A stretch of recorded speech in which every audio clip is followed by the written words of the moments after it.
今日有一集特別啲，唔係關於講第啲嘢嘅，講關於 GPS 嘅嘢。因為有好多人行山啊，即係 GPS 佢哋唔識得用，所以一集咧係特登教你哋點樣可以用嗰啲 GPS。咁我哋自己又用一個 GPS 係，佢唔係免費，但係你可以免費用，除非你愛做任務。做任務嘅意思只是話嗰個山你未行過，你想做嗰個路線俾你自己去行。譬如話你畫咗個圖你要行嘅，咁你可以做嗰個路線出嚟俾自己。但係今次咧唔係，我哋自己本身就有 GPS file， 咁你可以透過我哋俾嘅 GPS file， 你哋可以 import 落去嗰個 apps 嗰度，然之後你就攞嚟去 lead 住你行啦。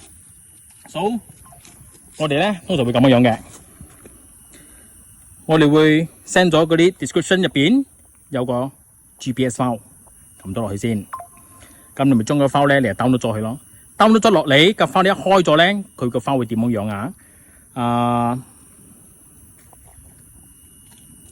做一輪 download 先，唔係陣間你哋講話你哋唔知道點樣用。譬如話我今日嚟打工我就開啦。我哋 download 個 app 叫做 Gaia，G-A-I-A， 大地女神 GPS。撳落去，佢會寫你 inbox 落去嘅。如果 inbox 翻冇實 set 咧，你就再撳多輪。如果你撳好咗，佢會實 set，即係為咗佢得嘅話咧，我就撳多輪啦。而家佢唔得，開多輪先。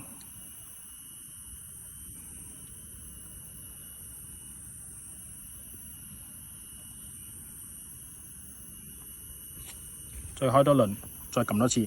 如果唔得嘅情況係 inbox complete 去 save 嘅位置 ，save 跟住你就去啦。你會睇你嗰個 track， 你咪揾咯。就話我係打工，今日我哋嚟布吉打工。捋下你個 map 先，撳嘅 map，撳嘅 map，show map， 一 show 嗱，而家我哋行到呢個位置，我哋由呢度行到你呢度，呢個係今日行嘅路線啦，行一個 route。咁變咗你就可以跟住你行到邊度，你咪睇自己嘅轉頭咯。咁你就可以知道你自己行到邊度啦。咁樣陣間咧，途中我會影少少俾你哋睇，有路口嘅地方。所以 GPS 係好重要嘅。如果識得用嘅話咧，可以避免好多唔愉快嘅事發生。因為大家可能都有睇到有啲人講喺個山入邊蕩失路，因為蕩失路係好恐怖嘅嘢嚟嘅。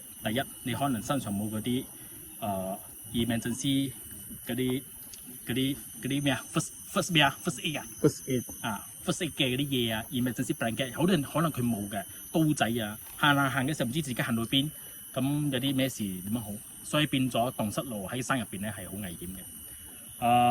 大家記住收藏起上嚟 ，Let's go。你哋注意一下個箭頭，我一路行嘅時候，佢會一路喐一下。嗱，而家唔使我講，你哋都知道 GPS 係有幾咁重要噶啦。如果你識得用 GPS 嘅話，以後去邊座山你都唔使咁擔心。就算係行錯路，你都仲可以知道自己身處嘅位置。行錯咗，你咪沿住翻你自己行嘅路線行翻出嚟咯，就係咁簡單啫嘛。再提醒多一樣嘢俾你哋知道，就算幫人攞 GPS file， 你自己都要提前打開一下 confirm 你攞嘅路線係咪你要嘅路線。如果唔係，到時候有啲咩甩漏，你就會手忙腳亂，到時候全世界人望住你，好撚瘀噶嘛。記得收藏起上嚟，話唔定有一日你真係需要噶。唔係到時候你想揾翻呢個視頻就好難噶啦，拜拜啦。